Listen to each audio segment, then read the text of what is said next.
Hello दोस्तों, कैसे हैं आप सब। मैं आपका होस्ट दोस्त राहुल शर्मा पेश हूं फिर से एक बार आज अपनी नई वीडियो के साथ। और आज हम जिस टॉपिक के बारे में बात करने वाले हैं उसका नाम है कॉन्स्टिपेशन। जी हाँ, कब्ज, कॉन्स्टिपेशन। और आई थिंक ये बहुत ही कॉमन डिजीज है, डिसऑर्डर है, जो कि हर फैमिली में अगर 4 मेंबर है तो चारों में से चारों को ही महसूस हो ही जाता है due to some unavoidable reasons. कभी हमारे खाने की वजह से, कभी पानी कम पीने की वजह से, कभी ट्रैवलिंग की वजह से। तो आज हम बात करेंगे कि क्या कॉन्स्टिपेशन के कारण होते हैं, क्या इसके रिस्क फैक्टर्स हैं, क्या इसकी होम रेमेडीज अवेलेबल हैं, क्या इसकी हमें मेडिकल अटेंशन की जरूरत होती है या नहीं होती है, अगर है तो क्या ओटीसी ब्रांड्स अवेलेबल है मार्केट में जो हम लेके परचेज करके कंज्यूम कर सकते हैं और अपने सिम्टम से फ्री हो सकते हैं। तो चलिए शुरू करते हैं दोस्तों। तो हम बात कर रहे हैं कॉन्स्टिपेशन के बारे में। कॉन्स्टिपेशन क्या होता है? कॉन्स्टिपेशन जनरली हम तब कंसीडर करते हैं जब हमारी स्टूल की जो फ्रीक्वेंसी है वो फ्रीक्वेंसी वीक में या तो बिल्कुल नहीं है या एटलीस्ट 3 to 4 टाइम से नीचे नीचे है। अगर आप 3 या 4 बार से ज्यादा जा रहे हैं, पर डे स्टूल पास कर रहे हैं, देन इट्स ओके। लेकिन अगर फ्रीक्वेंसी आपकी 3 या 4 से नीचे है पर वीक, तो आप कॉन्स्टिपेटेड हैं, आपको कब्ज की प्रॉब्लम है। ये अगेन सीवियरिटी पे डिपेंड करती है, आप एक्यूट कॉन्स्टिपेशन है या सीवियरिटी आपको है कॉन्स्टिपेशन की, वो अदर फैक्टर्स पे डिपेंड रहेगी। तो अगर हम बात करें कि जो कॉन्स्टिपेशन है वो कब हम कंसीडर कर सकते हैं कि हम वाकई में कॉन्स्टिपेटेड है, हमें कब्ज की प्रॉब्लम है, अगर आपको स्टूल 3 या 4 बार से कम या बिल्कुल नहीं है तो, और बहुत ही कॉमन है। तो अगर मैं बात करूं इसके सिम्टम्स की, तो बहुत सारे सिम्टम्स हैं। सबसे पहला जो सिम्टम्स है, या तो बिल्कुल नहीं या फिर आपको ना के बराबर स्टूल की फ्रीक्वेंसी रहेगी वीकली। ठीक है, स्टूल जब आप पास कर रहे हैं तो आपको बहुत पेनफुल लोकेशन होगा स्टूल के लिए। थर्ड, जो आपका स्टूल है वो बहुत हार्ड रहेगा, जिसके अंदर पानी की मात्रा नहीं होगी, आपको बहुत जोर लगाना पड़ेगा, जिसकी वजह से आपको पेन महसूस हो सकता है। और जो आपका स्टूल है बिल्कुल पतला पतला सा आएगा, पतला इन द सेंस छोटे पीसेस में आएगा, जो कि एक सिम्टम है। उसके अलावा आपका जो पेट है उसके अंदर मरोड़ महसूस हो सकती है आपको, और आपको ऐसा महसूस होगा कि मेरे को अभी पेट मेरा क्लियर नहीं हुआ है, मेरे को थोड़ा और बैठना है, जिसकी वजह से आप कोमोड में ज्यादा टाइम वेस्ट करेंगे अपना, ठीक है, उसे फ्री होने के लिए। साथ में आपको अपने रेक्टम में कुछ ऐसा महसूस हो सकता है कि यहाँ पे कुछ फंसा हुआ है, एक अनइजीनेस सी महसूस होती है। ठीक है, तो ये कुछ सिम्टम्स हैं जो आपको प्रॉब्लम देते हैं कॉन्स्टिपेशन के दौरान। अगर मैं बात करूं इसके जो कॉज ऑफ कंसर्न है, कॉन्स्टिपेशन के जो कॉजेज है वो क्या क्या होते हैं। अगर आप कॉन्स्टिपेशन है तो आप एक तो मतलब किस वजह से होती है, अगर आपके खाने पीने में कोई चेंजेस आ रहा है अचानक से, ठीक है, वो एक कारण हो सकता है। अनहेल्दी हैबिट जो ईटिंग हैबिट है आपकी, वो एक कारण हो सकता है। या आप मोर ऑफन ट्रैवलिंग करते हैं, ट्रैवलिंग के दौरान आपको ये चीज महसूस हो सकती है, क्योंकि उस टाइम पे हम अपने जो स्टूल को पास करने की जो महसूस होता है, हम उसको रोकने की कोशिश करते हैं कि हम एक बार अपनी डेस्टिनेशन पे पहुंच जाए। तो ट्रैवलिंग की वजह से कॉन्स्टिपेशन बहुत प्रॉब्लम होती है लोगों को, तो इसको आप, ये एक कारण हो सकता है इसके लिए। पानी कम पीना, क्योंकि अगर आप पानी पिएंगे तो बॉडी से आपको फ्लूइड इवैक्यूएट करना पड़ेगा यूरिन के रास्ते, तो वो आप उस चक्कर में पानी भी कम पीते हैं, वो भी एक कारण बनता है कॉन्स्टिपेशन के लिए। और अगर मैं बात करूं आपकी जो डेयरी प्रोडक्ट अगर हम ज्यादा कंज्यूम करें तो उससे हमें कैल्शियम ज्यादा मिलता है, तो वो हाइपर कैल्सीमिया होता है। हाइपर कैल्सीमिया के दौरान भी कॉन्स्टिपेशन की प्रॉब्लम आती है। या आप बिल्कुल ही फिजिकल वर्क नहीं कर रहे हैं, घूमना नहीं है, लिथार्जीनेस में आ गए, बिल्कुल घर पे पड़े पड़े, अपना खाया पिया लौटे, बस बात खत्म। तो इस चीज को अवॉइड कीजिए, ये भी कॉन्स्टिपेशन का कारण है। इसके अलावा अगर मैं बात करूं जो आपकी अर्ज है स्टूल को पास करने की, उसको इग्नोर करना एक बहुत बड़ा रीजन है। जब भी जैसे ही जिस टाइम आपको अर्ज महसूस हो, तुरंत अपना स्टूल पास कीजिए, क्योंकि अगर स्टूल आपका 1 डे या 24 घंटे से ऊपर रहता है आपके इंटेस्टाइन्स में या रेक्टम रीजन में, तो वो स्टूल हार्ड हो जाता है, क्योंकि उसके अंदर से पानी वो सूख जाता है और उस वजह से आपको ज्यादा प्रॉब्लम होती है। तो कोशिश कीजिए जैसे ही आपको महसूस हो अर्ज, तो आप अपना तुरंत स्टूल पास करके आएं, ताकि आपको कॉन्स्टिपेशन की प्रॉब्लम ना हो। ओके, इसके अलावा अगर किसी को इरिटेबल बाउल सिंड्रोम है, उसकी वजह से भी दिक्कत आ सकती है।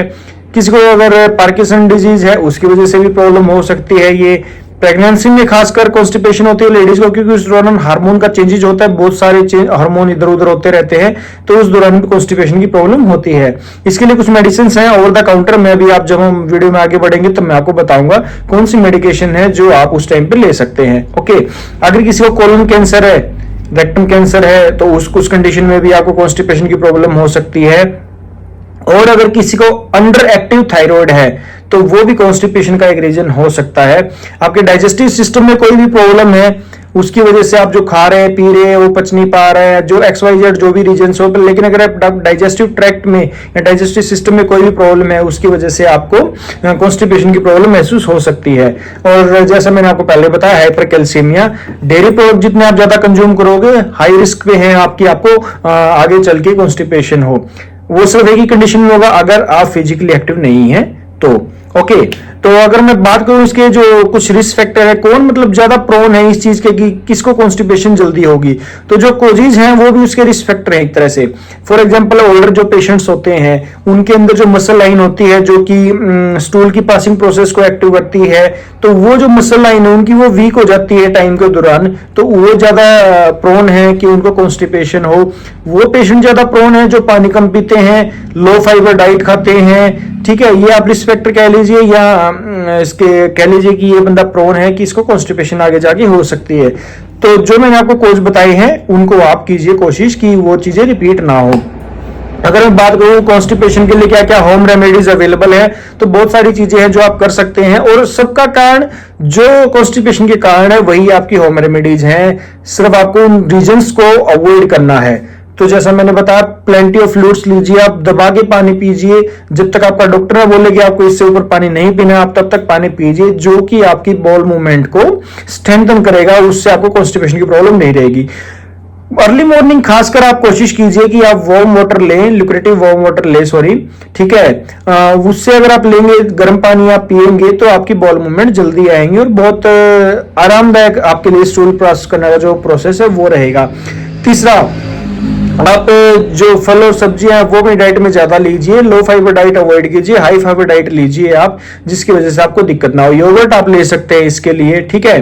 और खुद को फिजिकली एक्टिव रखिए थोड़ा सा, जितना आप फिजिकली एक्टिव रहेंगे उतना आपके लिए आसानी होएगी। और जो मार्केट में प्रोसेस्ड फूड और कैंड फूड जितने भी आते हैं, स्पाइसी फूड है, प्लीज आप उनको अवॉइड कीजिए, बिल्कुल भी अच्छी नहीं होती हैं। हमें नहीं पता हो कितने दिन पहले की चीजें बनी हुई हैं, और सड़ गल के फिर आपके इंटेस्टाइन सिस्टम को खराब करती है। फूड पॉइजनिंग के केसेस भी आपको हो जाते हैं उस कंडीशन में, तो प्लीज उनको अवॉइड कीजिए। और कैफीन को अवॉइड कीजिए बिल्कुल, चाहे अगर कॉफी आप ज्यादा लेते हैं तो प्लीज उसको बंद कर दीजिए। अल्कोहल, स्मोकिंग, ये भी आप बंद कर सकते हैं। बहुत सी अवधारणाएं होती हैं रिमोट एरियाज में, खास करके जब तक स्मोकिंग ना करें, अल्कोहल ना ले, तो उनको स्टूल पास नहीं होता है। ऐसा कुछ नहीं है, प्लीज इन चीजों को अवॉइड कीजिए। It will not be like giving you any kind of benefit, okay. और सबसे मेन रीजन जो कि आज सबको इफेक्ट कर रहा है, खासकर यूथ को, प्लीज जब भी स्टूल पास करने जाएं, keep your phone out of your reach. आप जितनी देर फोन लेके बैठेंगे, आपके माइंड को वो चीज डाइवर्ट करेगी, आपका फोकस वहां से हटेगा और वो आपको कॉन्स्टिपेशन देगा।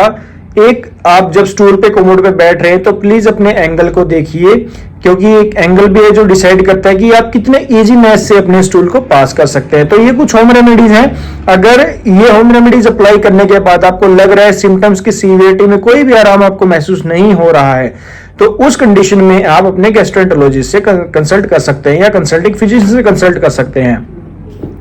इसके अलावा कुछ ओटीसी जो ब्रांड्स हैं, मार्केट में अवेलेबल मेडिसिन हैं, उनके बारे में आपको बताने जा रहा हूं, वो आप प्लीज नोट कर लीजिएगा, या मैं आपको वीडियो में लिंक भी शेयर कर रहा हूं, बकायदा पॉइंट्स बना के आप वीडियो में उनको भी देख सकते हैं। अगर आपको लग रहा है कि वीडियो थोड़ी फास्ट जा रही है तो वो आपकी हेल्प करेगी।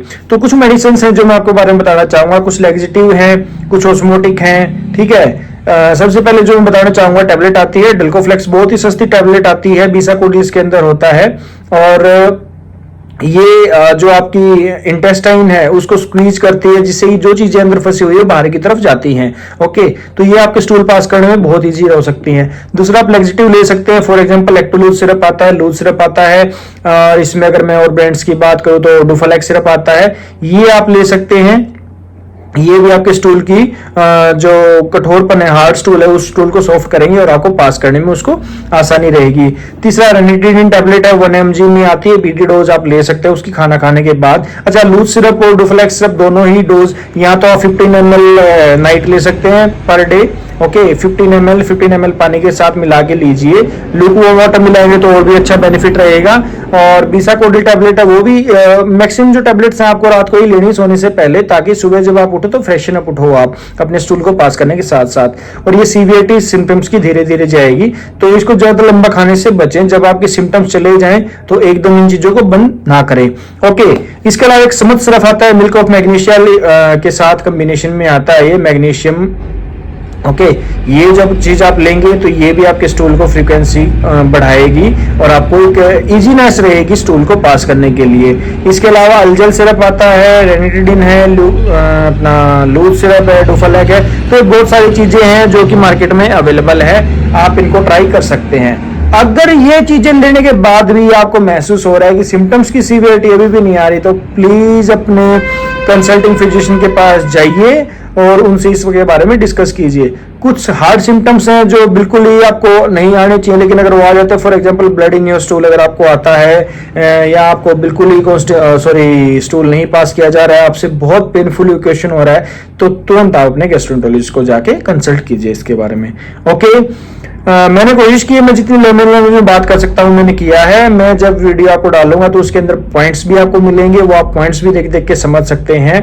अपना डॉक्टर खुद बनिए, चीजों को पहले कंज्यूम करने से पहले अच्छे से परखिए, थोड़ा जानने की कोशिश कीजिए। ऐसे नॉर्मली कोई भी ड्रग उठा के कंज्यूम मत करना कभी भी, बिना किसी फिजिशियन की या सलाह के बिना, फार्मासिस्ट की सलाह के बिना प्लीज कोई भी मेडिकेशन सेल्फ मेडिकेटेड ना करें। Okay, thank you, have a good day, take care.